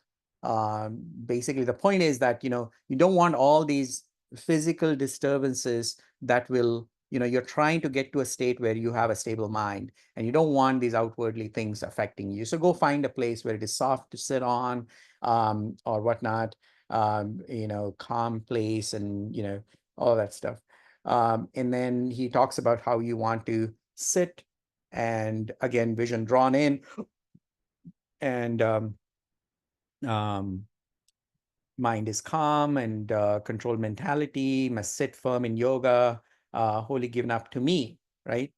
Given up to me is not Krishna. Here it means consciousness. What that means is, if you have anger or fear at that moment, right? Observe it. It's okay, right? Now you're observing it from the state of consciousness, right? And that is that giving up to me. Don't suppress it. Don't second guess it or anything like that. Yes, I'm fearful of that. I'm angry of that, and that's it. Leave it at that. That's it. At least in that state, and then work on yourself later on during the day to be in that state, right? Thus always putting himself in yoga by control of his mind. The yogin attends to the supreme peace of nirvana, which has its foundation in me, not Krishna, but consciousness. Okay, so he also talks about, too much eating and too much sleeping and all of that stuff can also be, or too less of it is also bad. Basically, you don't want something that is discomforting you initially, currently in our state today. Try to remove yourself from that, and then later on come to a point where that itself does not discomfort you, right? So that is the place where you want to be. So to graduate the 4 stages to Brahman, and don't give up, right? He says, you want to keep that action going. This is where that inaction on the path of spirituality is not good. Keep at it, right? So he says that somewhere here. And thus freed from the stain of passion and putting himself constantly into yoga, the yogin easily and he happily enjoys the touch of Brahman. So every time you're doing this, right, you're going to sense something, some happiness. Definitely don't post it on Facebook because you will be ridiculed, I think. And let's say you do reach that 4th stage, and if you do try to write something about it, guess what? It is going to look something like Gita. It's going to be very poetic because you will not have words to describe it, right? But Gita, the way it is, for a lot of us, I'm really just parroting somebody else's words myself. But it does help me, like I'm going through a lot of turmoil myself in real life, and it does come to my aid every so often. Uh, Now, Arjuna asks, hey, what happens if my mind wanders away from yoga, or am I failing? I fail at attaining that, right? What is the end then? Krishna says, don't worry, practice good, never worry, never woe about it, right?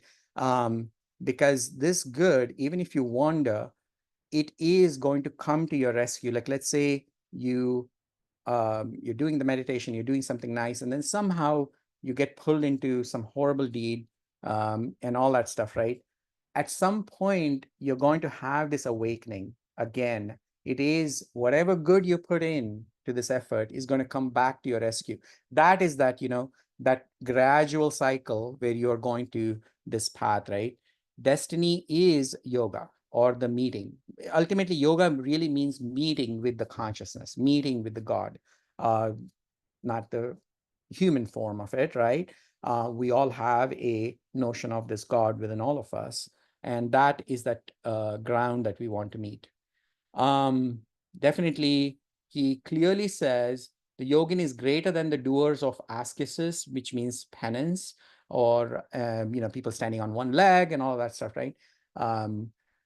Greater than the men of knowledge, people go talking about things, right? So yogin is not that. Yogin is much more. Now, they might do some talking, but they're trying to help you, but it is really hard to capture 100% what they're trying to say. They're greater than the men of works, businessmen, all of us, we are working, and we are experts in our field, I guess. So he says, become then the yogin, because that's the yogi is the ultimate state of human being. Of all the yogis, he says, he who with all his inner self given up to me, for me has love and faith. Him I hold to be the most united with me in yoga. Okay, so this last verse is a setup for the next 6 chapters, right? Where this whole concept of, as you are dealing with so many selves in this world, you could replace those selves with the blue skin God, Krishna or Christ or whatnot, right? So now you're unifocused, right? Like we talked about Saint Mira. So Mira, who was a ultimate devotee of Krishna, and she called herself as the lover of Krishna, right? So that dedication of every action in her life was for Krishna. So you can make something up like that, right? And hopefully it's believable for your sake, not for other people's sake, right? That is an approach, but he says, of all the yogis, he who with all his inner self gives up to me, for me has love and faith, right? Sometimes you're going to falter, but have faith, right? Have faith on this path. Him I hold to be the most united with me in yoga. So surrendered, devoted, singularly focused. He's pointing to bhakti, and he's kind of setting himself up for the next chapters here, right? So that's the end of this section. So we have 10 minutes. Let's open the floor here. Thank you, Sashi. So look, guys, we finished the review to 6, right? Yeah. Chapters. So next time we will do 7 till 12, which is the whole section of this notion of giving up inner self with love and faith, right? That's the devotion part. Yeah. And No, next time is chapter 17, I think. No. Oh, sorry. Next week is going to be chapter 16, actually, chapter 16. Oh, sorry, chapter 17. You're right. Yeah, No, 17. I think it is 16. Sorry. 16, yeah, 16. So 16, there's going to be a talk about these good qualities and bad qualities, Daivik and Asurik. So we're going to talk about that. So we are splattering these review sessions. So after 16, we're going to do a review of chapter 7 through 12, right? right after. Okay, yeah, that's clear. Yeah. Yeah, I hope everyone follow this one because it's a I just check our calendar. We start when you finish this year, you take 2 years to I finish. know it took us 2 years, right? That has been a fun pathway. I mean, I keep saying this to Jason. I came to this meetup completely by happenstance, going through some very tough time in my life. I had nothing, like I was in so much darker place. I was not even reading Gita at that time. And I was just listening to Jason talk about something, and somebody was presenting Gita, and I said, "Oh, interesting." And I approached Jason and I said, "Look, I want to present unless the other person is continuing to present." And Jason said, "No, no, you should present." And that sort of like, I think unknowingly, Jason became my guru. uh, so he gave me a task, and it has definitely uh, helped me explore all kinds of translations of Gita, be it from Gandhi, be it from freedom fighters like Tilak. Vivekananda has himself done some stuff. Arvindo Ghosh. There is what is that book that you show, Jason? The book of Gita. Uh, what Did is you the name see? of the author? Eknath, right? Yeah, Agnes, Iswaran. Ishwaran. Iswaran, yeah. I Eknath think Ishwaran. his translation probably tailored to the English reader a lot. Yes, yes. It always is going to be. No, I think There this one is are, much the English for the English reader yeah, yeah. because And it's very different from oh, any convention. hi, G. Thank you. Thanks for attending. All right. You're leaving? Bye. Oh, you want to talk? Go ahead. No, actually, I couldn't ride my bicycle first of all because it immediately started pouring. So It's a I sign. had It's to a sign. detach. It's a sign Yeah, that yeah. you had to put your 100% in this concentration. I think so. I think so. Yeah, so I had to I was going to detach tell from you, that. I was going to tell you, you're going to be distracted when you're biking. And I know, somehow I I always said, you know am. I what? don't I'm know not going to why. stop her. I'm going to let her bike. But somehow the rain kind of helped you. Yeah, I agree, so I just sacrificed that, which I think is a theme You of got this. it. But before I, make a comment or ask any questions, I just want to be clear about just the sequence of our chapters. So Sure. we just finished chapter 3 and then we're going to skip to 17. Okay. So what happened was I was doing it sequentially. Okay. And the group that continued with me, I'm not sure who is, I think Kevin maybe, or I don't even know who has been continued with me. Like Joe is not here, and Fred is not here because they were the continuous members. Jason suggested that, hey, before going into chapter 15 or 16 at that time, he said, can we like put some review sessions in the middle? Um, Oh, so we okay. have been putting these review sessions. So if you look at the meetup page, there is a Hmm. schedule there. So it's kind of like a short review. I see. That's why Yeah, it's the last 2 weeks it because is like that. it's Yeah, we're actually at 17, but we're yeah. reviewing. Okay, we're Now there reviewing. is a Okay. YouTube playlist that All right. Jason is maintaining. That's a long YouTube. playlist. I don't know if you have time for that, but today's session Not should be really. enough for you to give you. I mean, when I came to chapter 6, I asked Jason, do we even want to continue? Because this itself, the first 6 chapters are enough for the state of our existence today.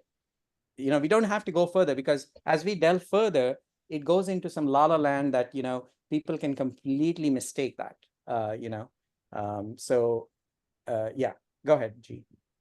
Yeah, I get that. But someone earlier, asked if or commented that, is this a philosophy or somewhat? Correct. And so what I wanted to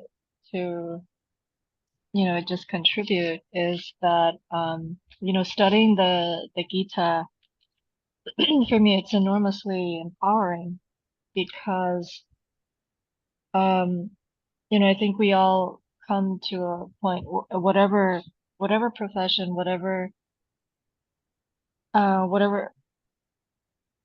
whoever we are, in the world, um,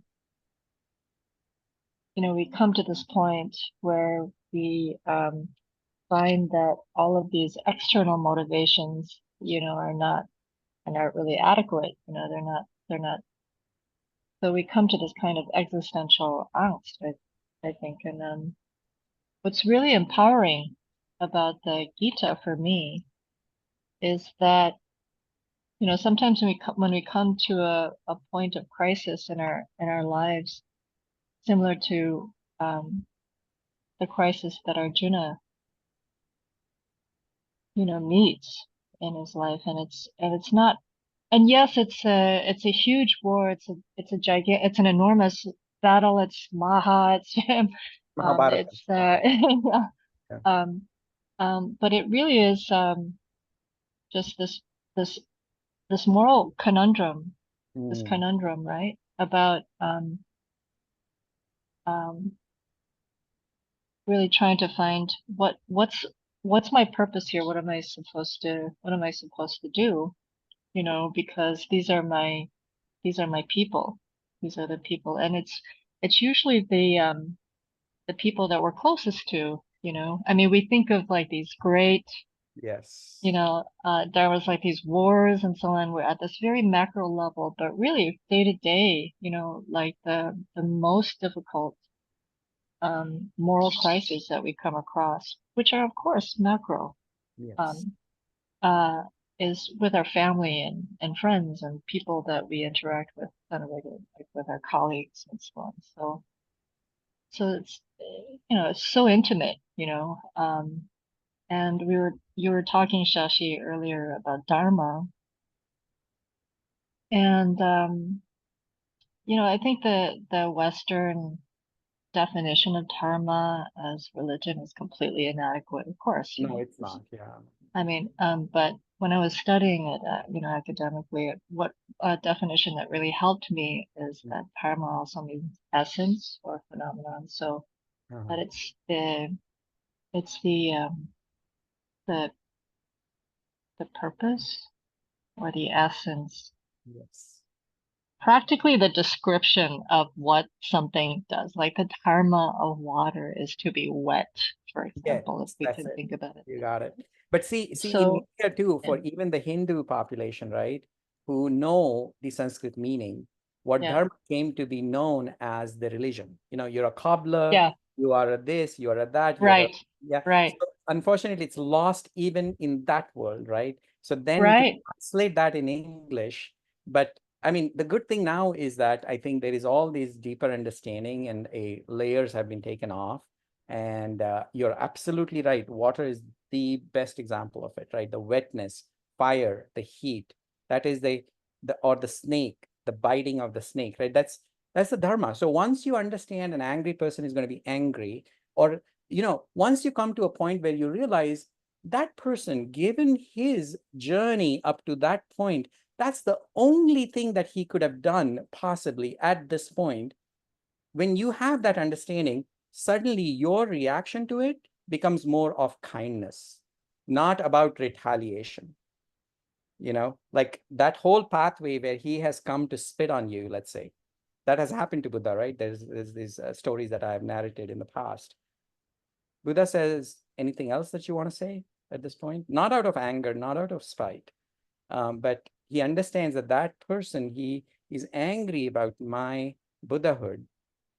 There's a journey that that person has taken, and that is his dharma at that point. So yeah. Yeah, but it's true that we get confused. We get We do get confused in the midst of, when in these situations, right? In these crises. But what's empowering for me, I just I don't want to keep going on and on because we only have a few minutes, unfortunately, to discuss this because it's so profound. Yeah.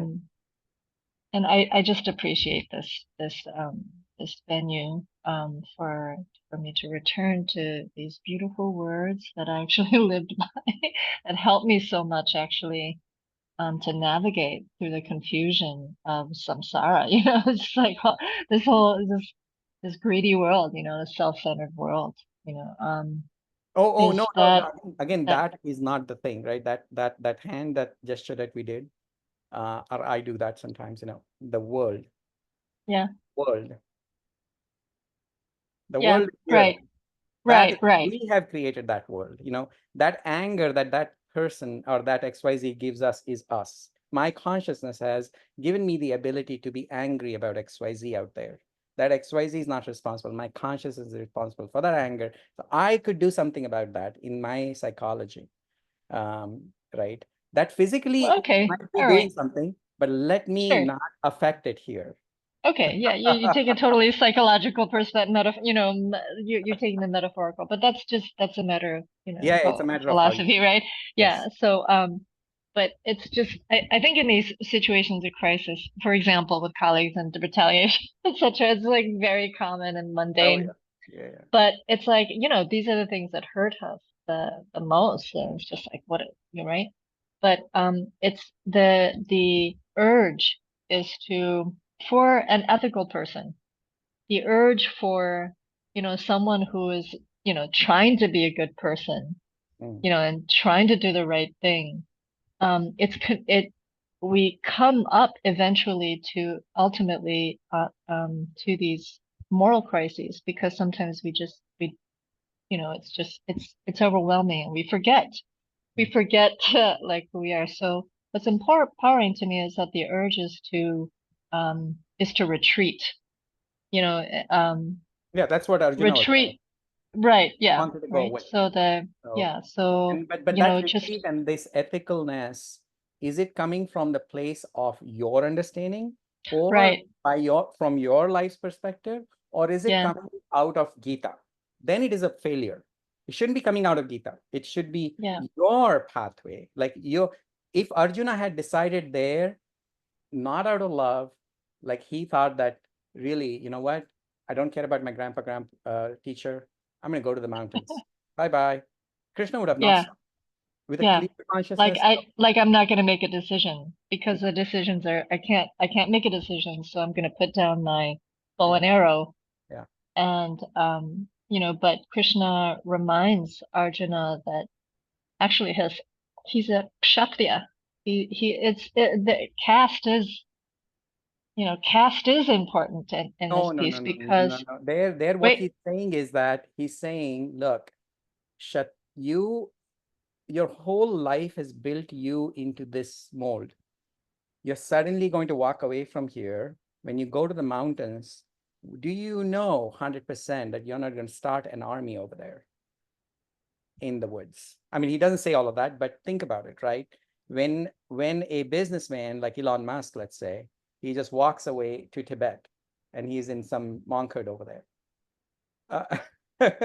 I think eventually he's going to take something of this life with him. He's not going yeah, there with a clear consciousness. I mean, that's right. anyway. Sorry, I didn't mean to interrupt you. No, no. I understand where I see where you're coming from, because that's not his dharma, right? But his dharma is that he is a warrior, that he is and not getting too attached to caste Yeah, or what you're supposed to do, right? Because that was the confusion, because it's like, hey, as a kshatriya, I'm not supposed to. It's actually adharma. Mhm. It's sacrilegious to actually kill my teachers and my family members as a kshatriya caste. Mhm. But at the same time, I'm in this dharma war, and my duty is to do the righteous thing, and to so there's this conundrum, and I think we can apply it, Oh yeah. which I have, and it's been enormously helpful, because the point is, it's not about withdrawing. It's, that renunciation, our typical understanding of renunciation, to withdraw from the world, and just like pretend to meditate, when all of this stuff is going on. But this is actually this is our duty, we're going to act anyway, right? Yeah. And it's better to act, but the sacrifice, the yajna, is not a ceremony. No. It's removing from the ritual, Mhm. but really internalizing that, and internalizing the sacrifice. And that is, I'm not going to do this for myself. Yes. I'm not going to attach to the outcome. I'm going to do what I'm supposed to do. And, you know, whether I am a businessman, whether I am, you know, a warrior or whatever, you know, whatever as a daughter, as a Yes. teacher or whatever, you know, as a student, I'm here for a particular reason. So I have a particular duty. I'm supposed to study as a student, etc., etc. But I'm going to do it without attaching to the outcome, come what may. But I think there's a much more theological component here, and that I'd be interested. I'm sure that in subsequent weeks, That is the next Shashi, seven. we can That's the discuss next it. seven. Yeah, But you know, yeah, it goes to sort of like a climax in chapter 15. So those were 2 sessions. sure. Chapter 15 we covered, and you know, you can go review that. But really, I think if you go in sequence, it's a nice climax at chapter 15, right? Oh my God, that's what he meant Right. the whole time. And you know, I don't know if people Is go that through. when he emanates? Is that when No, that's Krishna the 11. emanates in That's all his 11. forms? That's all. Okay. That's What's all. 15? 15 Okay. is about he really defines like this essence of I, right? But obviously, don't go to 15. Go step by step. Otherwise, you're gonna miss the whole build up. No, Yeah. but thank you for your Thank call. you. Really, really nice. So all right. So I think we are past 4:10 here. Jason, you want to wrap up? Yeah, all right. Thank you, everyone. Yeah, and then thank you, Sashi. And then next week, we'll go back to the history of the Chinese philosophy. So we're going to talk about the Yin Yang school, which is 5 elements plus the Book of Changes. And the week after, right, then Sashi is going to continue Gita. Hey, no. Are you It'll going be to chapter 16? Chapter 16. chapter 16, not 15, right? Yeah. So look at the 15. schedule. I mean, you can put up the schedule of the meetup. Yeah. Look at the schedule. I think it should be next week. Next week is doing the Chinese history. Okay, August 31st. That's chapter 16. Yeah, I'm right. Okay, chapter 16. So that's for the August. Okay, then we will continue. So anyway, thank you everyone, Thank you. and then see you next week. Okay, thank you guys. Bye. Sashi, let me end this one, and then you check I'll- in again Okay, thank you. if you have time. Bye. Bye. Bye.